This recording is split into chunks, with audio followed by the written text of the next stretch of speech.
Well, hello there, Meow Mentors. It's Cat Lady Justin, and you're watching The Kitty Boss. We're listening, and this is where we pick, pamper, and protect your practically perfect pussycat for a lifetime of unconditional love. Today, we actually have, of course, our regular co-host, Dr. Rachel Geller, one of the world's top cat behaviorists, cat chaplains, and the president of All Cats All the Time, a charity that helps people on low income to have a cat and access all the stuff that they need for cats. But we also have a surprise guest. No, we actually have two surprise guests. So let's welcome Dr. Rachel Geller first, our regular co-host. Dr. Rachel, I see that you're doing well. It's good to see your happy face as always. So thank you for joining us. Thank you. Great to be here. Thank you. And next, I want to bring in a very special surprise guest, Sarah Jane, who is the producer and the director of a brand new movie that's cat related, of course, right? Called Cats of Malta. So Sarah Jane, welcome to the show. Thanks for having me here, Justin. It's great to be on the show. It's a pleasure, and we'll talk about the movie in a minute. And of course, our other surprise special guest is one of our biggest fans, or well, Dr. Rachel's biggest fan, Michael. Michael, welcome to the show, and it's really great to have you for your color commentary today, as well as anything you care to say or ask about cats as we answer questions. We've got some really great questions we're going to dive into today. So without further ado, I say we get started. Does that sound good, guys? Awesome. Sounds good.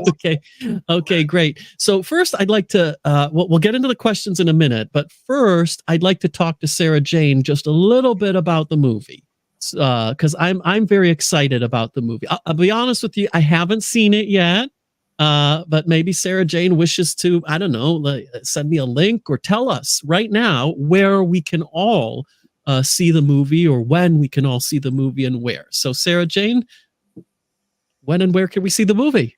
Okay, so Cats of Malta is currently streaming worldwide. You can watch it in the UK and also around the world in the US. So if you go to catsofmaltafilm.com, all the links are there. You can watch the trailer and read about the film. So I'll just tell you a bit about it. Yes. It's a family-friendly documentary giving a voice to the island's stray cats and cat culture through candid interviews with charismatic local feeders, artists, and volunteers. That sounds awesome. So catsofmalta.com, catsofmatla.com, catsofmalta.com. And of course, I say that. Sorry? Catsofmaltafilm.com, sorry. Cats of Malta Film. So catsofmaltafilm.com, catsofmaltafilm.com. It's very important because most people will not be watching. They'll be listening to this on Apple, Google, or Spotify. So I spell it out so that they have it. But in the description, I'll put it in. So if you could send me that link on a messenger message, Sarah Jane, that way I have it for everyone. I have someone else who's popped in with no video. So let's actually find out who this is. Joe? Hi, Joe. Hello. Are you there? Are you there? Yes. I just wanted to listen in. Okay, that's awesome. So listen in. If you want to say something, then just let me know so you can say something. You're more than welcome to listen in, but you're more than welcome also to ask questions and to say something. Okay? Thank you. Perfect. So Joe is a fellow fan, Justin. Joe is an agent of mine, and I told him I was going to be doing this today, so he popped on in. Hi, Joe. Okay, no, that's fine. That's fine. And Joe is more than welcome to contribute and speak, even if he's not on video. It's totally cool. It's nice to know. So I'm sure he'll somehow signal to us, and we already have something in a catsofmaltafilm.com. There it is. Okay, so this way, what I can do is PM. Oh, what's this? Hi. We have a hi from the crocheting cat behaviorist. So we all know her. She creates and crochets lovely things for humans and cats. And so she's watching, which is really awesome. So anyway, so Sarah Jane, thank you for introducing us to the film. So what I'd like to do now is for us to go ahead and address one of the questions, or the first question that we had from a really lovely person who tunes into our show regularly named Leslie Shale, who was actually a guest last time, if you remember, Dr. Rachel. Yeah, so Leslie is asking this. She says, it's not sure if it's silly to ask, but my two run about like idiots after eating. Is it normal? None of my other cats ever did this, even when they were younger. I'm hoping it helps the digestion, but not sure. So, of course, that's not a silly question at all, because, as far as I know, yes, it does help their digestion. If we're concerned, of course, we want to, go see the vets. But Dr. Rachel, is there anything you'd like to add to that, or Yeah, should we add? it is very common. People call it the zoomies, or their cats will start running around. A lot of times they will do it after eating, and also after using the litter box. And there's a little bit of a survival instinct that goes along with this. So when cats eat or when they're in the litter box, they feel in a vulnerable position. Whenever they're eating, cats are predators, but they're also prey. So whenever they're doing things like eating, drinking, or using the litter box, they are concerned about being ambushed. They're concerned about leaving behind scents. They're concerned about leaving behind deposits. So some cats, after they eat, will run around like crazy all around the house because they're just trying to, get a predator or an opponent kind of off the trail of their scent. So they're running around so it's harder for the predator to come like directly to where they smell that food or smell that cat. Now, people will say to me, well, my cat doesn't do that, because that's usually the first thing somebody says when they explain why something might happen. So just like people, we all have, cats are like us in that we all have different levels of what we need to do to provide like safety and security and survival. So for example, I personally would never go bungee jumping. That my survival instinct says to me, this is really not safe, not a good idea. I wouldn't jump out of a plane with a parachute either. But people do that, right? So, just like people, cats have more or less of a survival instinct. So you may see them engage in these behaviors that are really rooted in staying alive. And when cats were living more outside, getting that predator off of their scent. Yeah. And I mean, that's kind of one reason why none of these questions are really silly questions, because, because cats are so individualized. It's always good. It's always good to ask. And we always say, if in doubt, you can always ask the vet. You can consult with a vet. In the UK, we have VidiVet and Jolie Care, which are kind of consultations that are offered on, a video app type of situation. Maybe there's a similar thing in the USA. I don't know. So it's just something to keep in mind, that if you need to consult a vet, but it's normal to have the zoomies. We just had a comment from from Mark, saying Michael is definitely Dr. Rachel's biggest fan after her husband, Mark. Okay. Yeah, that makes sense. So thanks for that. And we've also had a question, and Joe, thank you for asking that question. I'm going to address that question in a minute, because I wanted to, it occurred to me to ask Sarah Jane if in filming the movie and noticing cats of the islands of Malta and all that, did you run into zoomies and that kind of stuff when you're filming outdoor cats? Because I've seen it, of course, in indoor cats, but I don't remember ever seeing cats outside like doing this behavior. I don't remember any cats doing zoomies. Like inside the sanctuaries, they were coming really close to the camera and putting their face right into the lens. So we got lots of weird shots of just cats coming really close. But we didn't really have any zoomies. No, I don't remember seeing any of that, actually. Yeah. Okay. So it might actually be a behavior that's more common, for like indoor or like, house cats or cats that are, more domesticated as opposed to more feral or living in colonies. But that's interesting. I thought I'd ask, because again, I never remember seeing this when I've seen outside cats in the outdoors. I've only kind of seen it inside. So it may be related to something like that, which is really interesting. And I've actually put a scrolling down there of what the link is. Of course, people who are watching can see it, people on YouTube and people watching on Facebook, but people who are listening can't see it. So just a reminder that it's catsofmaltafilm.com. They can watch this really, really cool movie.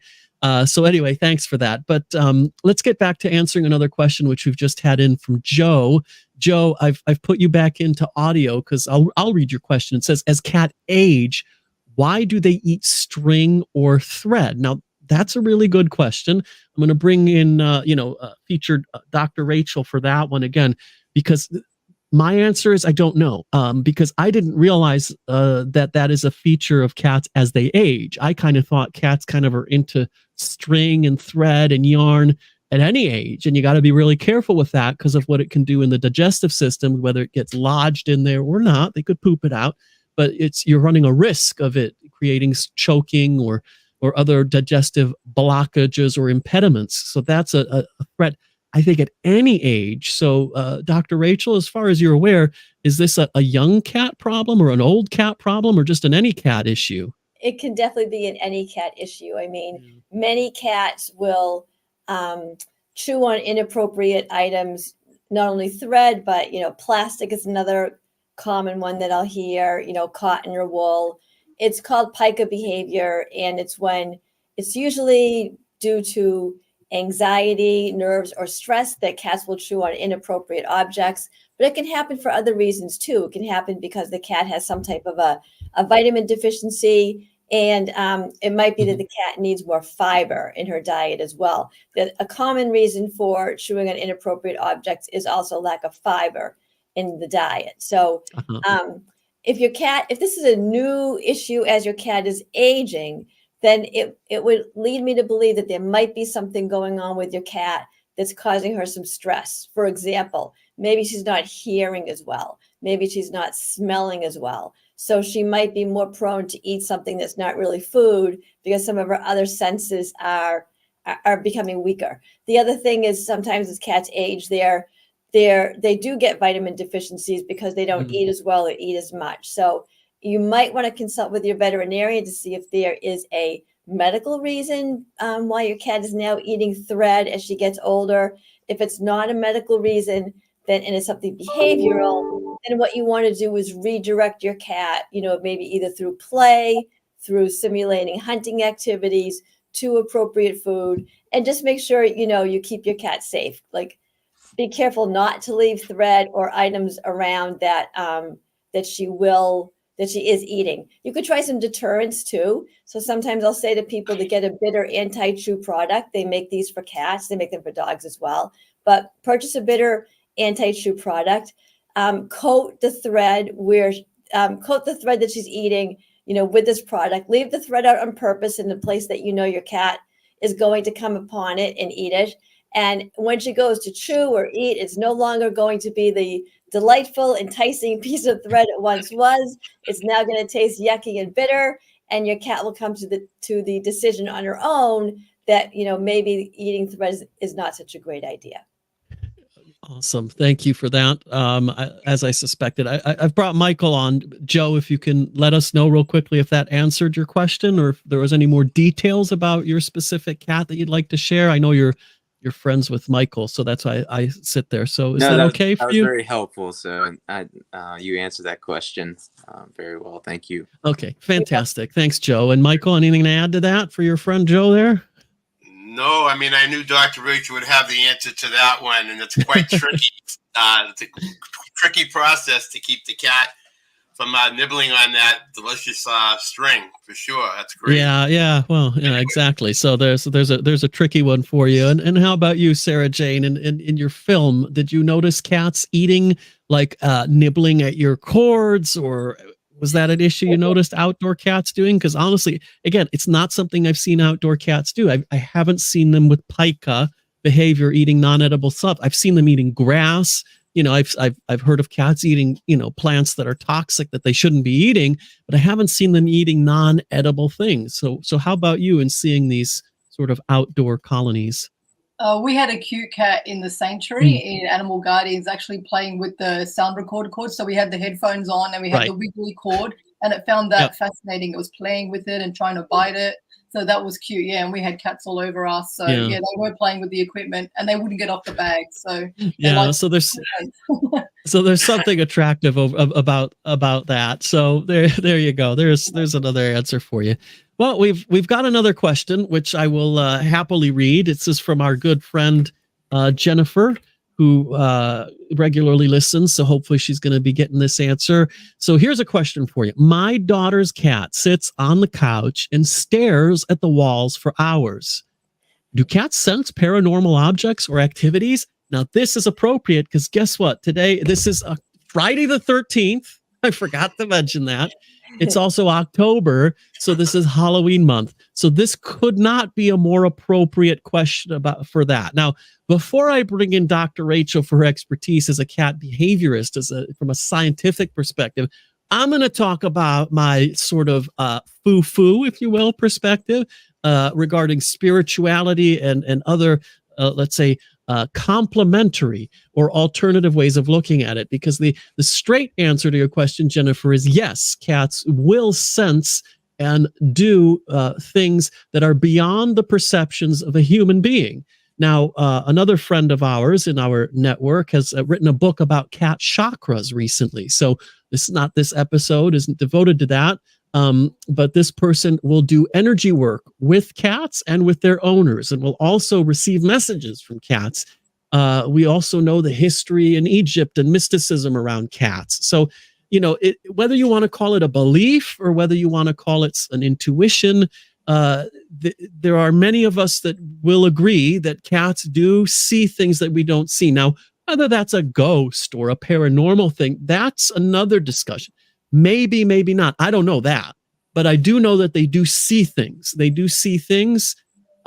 What those things are, I can't say, but they are perceiving things. They're not just randomly looking around at nothingness. There is something there, whether that's an entity, an energy, whether that's something very small that you can't see. And hey, we know that dogs can hear outside of our perception of hearing, right? That's why there are dog whistles that we can't hear that are painful to the dog's ears. So isn't it within the realm of possibility that a cat is perceiving something with its eyes that your human eyes aren't seeing, or with its ears and eyes, so that it's a 360 perception? Because they can turn their ears, like an owl can turn its head. So that's kind of my answer from that perspective, Jennifer. So let's bring in Dr. Rachel from a behaviorist perspective. So Dr. Yes. Rachel, what do you have to say to that? Am I crazy? No, I would never say that you're crazy, at least not out loud and not on your show. That would be wrong. Thank you. But yeah, cats definitely are very perceptive animals, and they're not only their ears and their eyes much better picking up things than we are, but they also get a lot of information from their whiskers. So it is a common thing that the cat will just be sitting there staring at the wall, and we're looking at that wall and we see absolutely nothing there. So what exactly is going on? Well, this is the most common thing that when I speak with clients about this is that they find out that there were like mice in between their walls, or rodents, or even animals right outside, where a window is, and the cat sometimes is hearing, the little pitter patter of mice feet. So that's one possibility. But their senses are so much stronger and sharper than ours are.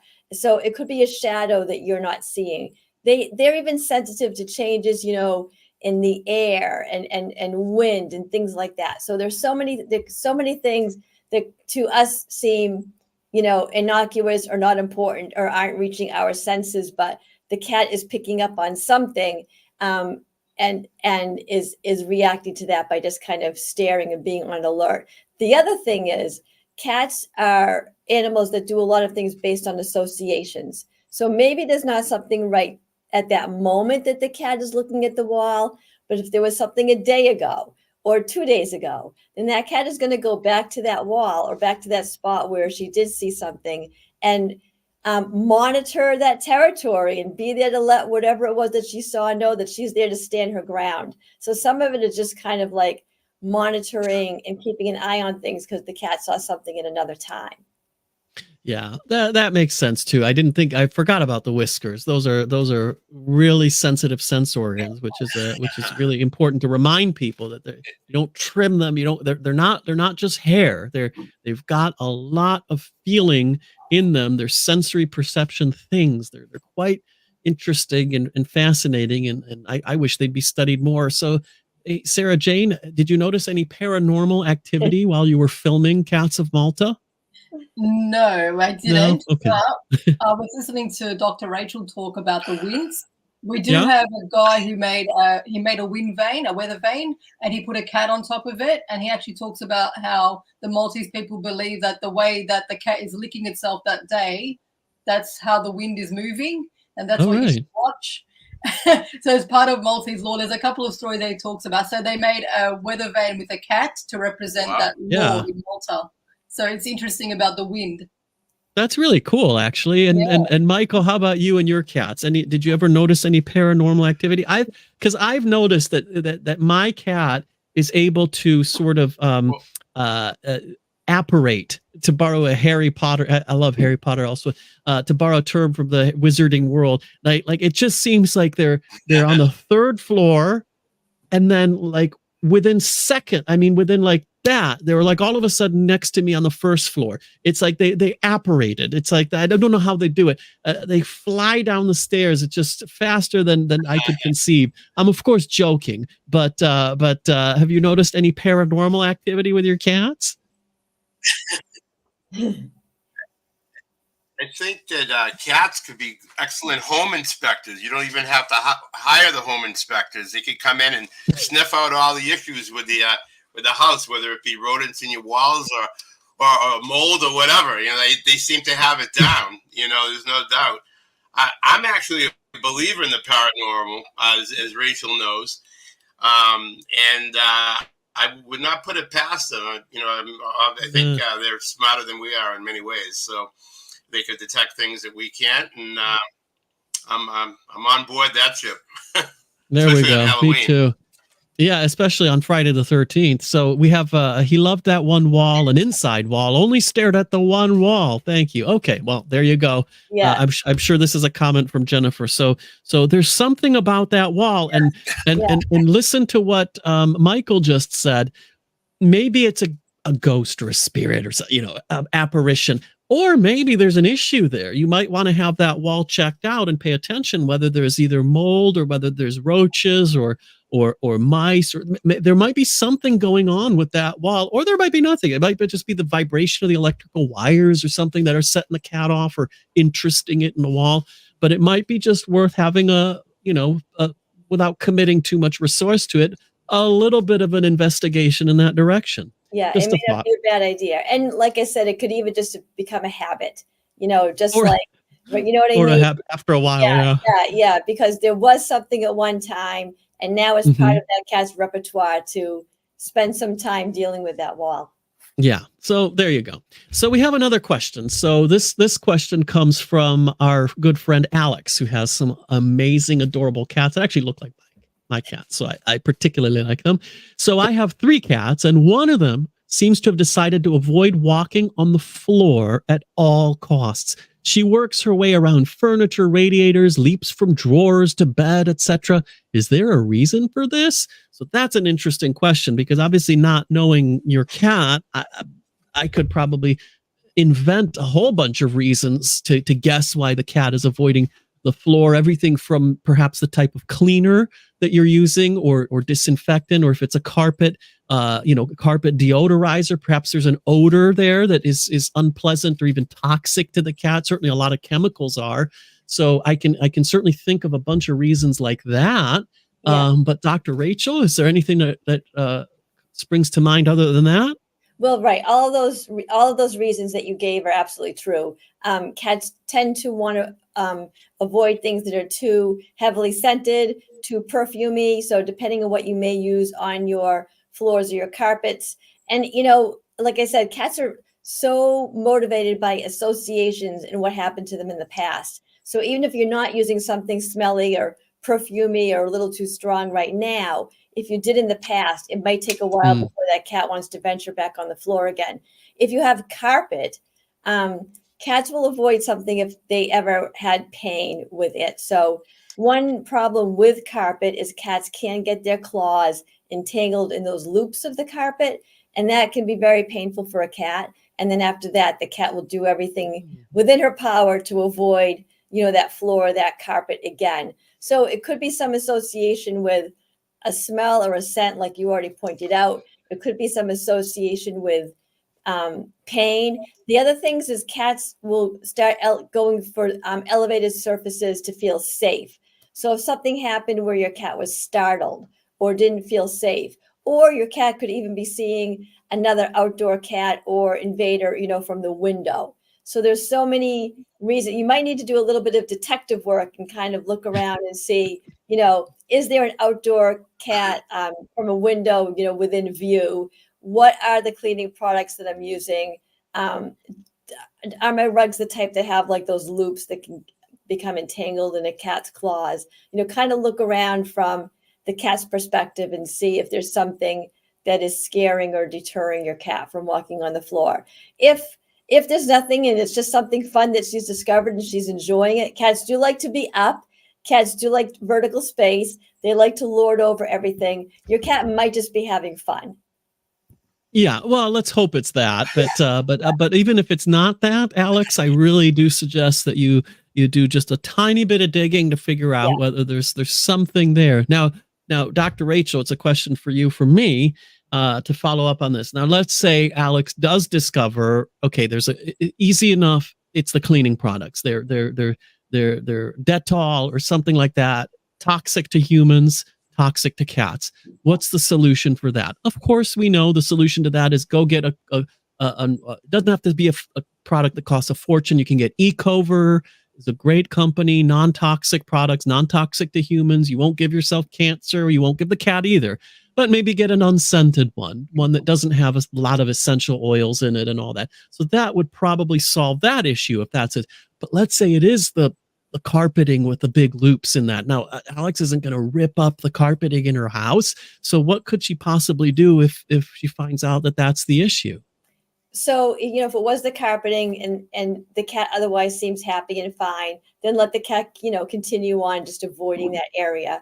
If it's, if you are able to maybe pull up the carpet or put something on top of the carpet or, some type of covering maybe, then that would be a good idea. If the cat is avoiding the area because there was some type of negative experience and you've since fixed that, but the cat is still avoiding the area, you might need to do things to create new positive associations with that area. And examples of how to create positive associations are, interactive play with a fishing pole toy, let the cat have multiple captures, simulate a hunt, let the cat eat his prey that he's captured. Now he feels like he's, the grand conqueror in charge of the territory, is a successful hunter. So these are all things that create new associations. She could put things down on the floor that would entice the cat to go inspect or, sniff, like cat grass or catnip. There's even a product called catnip infused tissue paper that cats love, and it's very enticing. So she can try little tricks to kind of recreate catnip sprays. Yeah. She could try Feel Away or Comfort Zone spray. These are synthetic pheromone products that trick the cat into thinking she's already scented that area with her own feel-good deposits. So anything like that. And they're not stinky, by the way. So they're not like urine. It's not like marking territory. They're completely odorless and they don't stain anything. I was also thinking of the catnip sprays. I know Kong makes them and lots of companies. I use that sometimes to trick the cats into popping up on the bed with me and stuff like that. So those work really well. Well, we have one last question for today before we call it a show, and that's from our friend Andrea from the south of England. So this is our fellow countryman here, and it's, why does my cat keep biting my leg? So I did ask her a follow-up to say, is this a love bites or attacks? So it's not like aggressive drawing blood. The cat definitely loves her. She sent me a picture of them cuddling in the bed, around the neck and everything. So it's not an aggressive hatred or anything like that. But she's wondering why every single time the cat's always like nipping and biting at the leg. So after having asked those follow-up questions, I personally am stumped at that behavior, because why else would a cat be doing that other than maybe play? Maybe the cat just is a little bit short on playtime and needs a touch more playtime, or complete play cycles. Because one of the things that you and I talk about a lot is the play cycle. So it's not just, I mean, everybody has their own terminology for it, but basically what it is it's not just you play for, 15 seconds or a minute or an hour and then that's it. It's the idea of you play with the cat and then you let it capture whatever you're playing with to simulate that it's murdered it and killed it. And then you give it a treat or a meal, but you give it a treat. So it simulates consuming or eating whatever it is. So that simulation. And then usually it likes to go sleep, but that's up to the cat. You don't have to worry about that. But just completing that cycle, it's almost like a human sleep cycle. So if you wake up and like it's in the middle of a sleep cycle, doesn't matter if you slept 15 hours, you'll be exhausted. But you could sleep 3 hours or whatever the cycle is and wake up at a complete sleep cycle and you'll feel great. You'll feel completely refreshed. So it's almost like that. The cats have that cycle that needs to be done in complete strokes. So other than that, I can't think of anything. So Dr. Rachel, is there anything you'd add to it, or why it'd be biting her leg? Yes. So Vampire. Cats are natural born hunters. Cats need opportunities to hunt, stalk, pounce, and sink their teeth into something or sink their claws into something. If you're not providing that cat with the opportunity, if your cat's only opportunity for stimulation and hunting is your ankles as you walk by or your legs or your arms, that is what your cat is going to do. So yes, very important to complete that hunting sequence as you were talking about. The best way to do this is with a fishing pole or wand type toy, because then you can manipulate the toy. So when you get out that fishing pole type toy, you're not going to just sit there and go do do do do do do do and wave it back and forth. You're going to mimic prey. You're going to think about how prey would act. Sometimes it's up, sometimes it's down. Maybe it's scurrying behind a piece of furniture. Maybe it's hiding under a chair. Mimic prey. During the session, you want your cat to get some captures, be able to touch the toy, be able to bite into the toy multiple times. Many people think that the whole idea of the game is keeping that toy away from the cat, but you want to simulate a realistic hunt. And within a hunt, there will be times that the prey is losing stamina. The prey may play dead to trick the cat. The cat will bite it or get to it, but not enough yet to kill it. So you need to have these kind of mini interim captures during the session. After about 10 or 15 minutes, you're going to start winding it down. Again, we're simulating a hunt. And there is no cat who's going to hunt for like 45 minutes or 2 hours. They'll hunt for about 10 or 15 minutes. So after that time, you're going to start winding the game down. The prey is getting tired. The prey is getting injured. The prey dies. And now you're going to let that cat have one last final juicy capture, sink his teeth into it, sink his nails into it, and follow this immediately with food. It can be a treat. It can be a portion of your cat's regular meal. It can be prescription food if your cat is on prescription food. But after that final capture, you must follow that with food. Cats expect to catch and kill, and then they expect to be able to eat what they caught and killed. And if you don't end that play session with the food, you are leaving your cat revved up rather than calm down. And then the next time you walk by, he is going to bite your legs because he's still looking for that end to the hunt. He's still looking for that final piece of that hunting sequence, that play cycle, which is the food after the capture. And as Justin mentioned, now we have placed your cat into his natural, feeling good, hunt, eat, sleep cycle, or hunt, eat, relax cycle. And your cat is going to feel very satisfied and rewarded. It's very frustrating for a cat not to have that final capture in the food. Your cat is wondering why all of her great hunting techniques don't seem to be working so well. So you really want to be able to end every session with that final capture and food.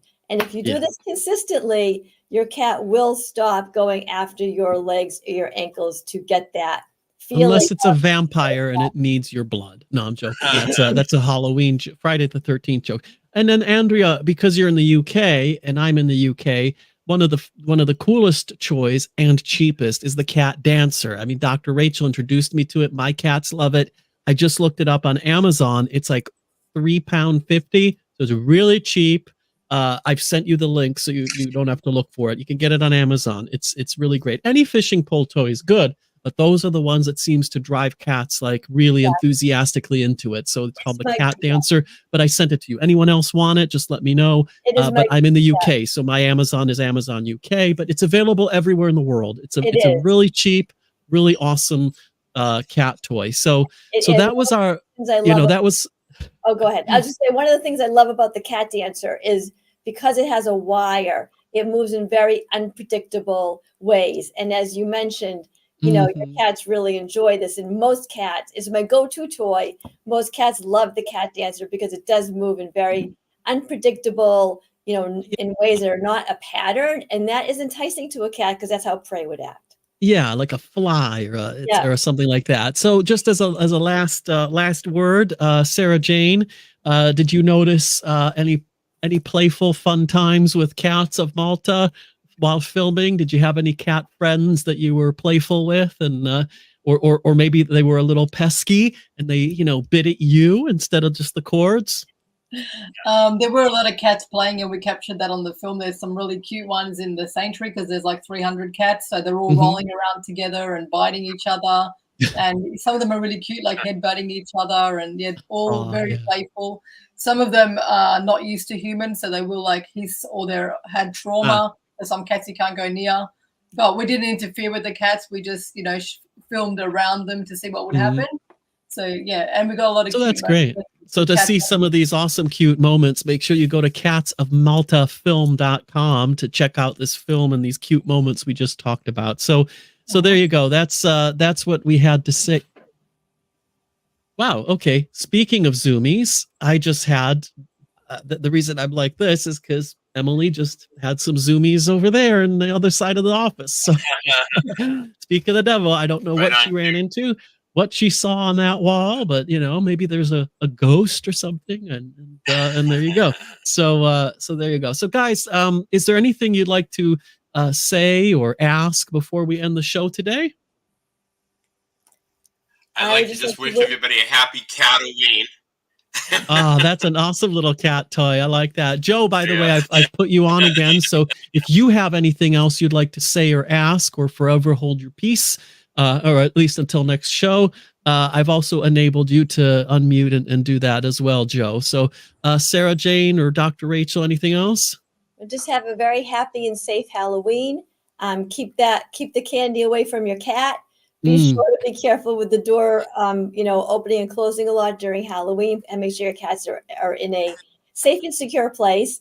And last, not only is there Halloween at the end of the month, but there's my birthday at the end of the month. So right. Okay. So let's all wish. We won't sing. I won't make you sing in case you're not a singer. But let's all wish Dr. Rachel a very, very happy birthday. She's our favorite witch. I mean, our favorite cat expert, cat behaviorist, and cat chaplain. So, Dr. Rachel, on behalf of everyone at the Kitty Boss, the whole litter, have an absolutely lovely, wonderful, perfect birthday. Thank you. I know I'll probably send you a private message on the day, but I just wish you now publicly and on behalf of everyone. So happy birthday, Dr. Rachel. And yes, great reminder. Even if you have an outdoor cat, consider keeping it in during Halloween, trick-or-treaters, all that stuff. They might have no bad intentions, but they might have accidents. So to avoid potential heartbreak or ingestion of materials or candies that they shouldn't do, keep your cats inside and watch the door as you open it to hand the candy out so you don't get the little sneaky one running away. Those are all really great tips for Halloween coming up at the end of the month.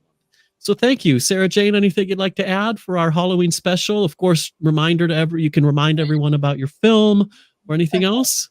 So Cats of Malta is streaming in the UK on Apple TV, iTunes, on Amazon, as well as Google Play. So I hope everyone has a lovely Halloween. And if you want something to watch, you can watch Cats of Malta with your cats. Yeah, I think we all should do that. I think I might watch that with my partner tonight. So I've got our evening sorted. So thank you very much, and I will see. Thank you for joining us, Sarah Jane. It's been a pleasure to have you on the show. Really, really lovely to have you, Michael. As always, it's great to have you participating. It's finally great to have you on the show. So thanks for joining us. Dr. Rachel, as ever, it is a pleasure to co-host this particular catch-up with you. So we'll see you next month for our November Thanksgiving special. Yes. And thank you, everybody, for tuning in. This is Cat Lady Justin, and it's the Kitty Boss, where we pick, pamper, and protect your practically perfect pussycat for a lifetime of unconditional love. Make sure you tune in next month so that you can see our Thanksgiving special.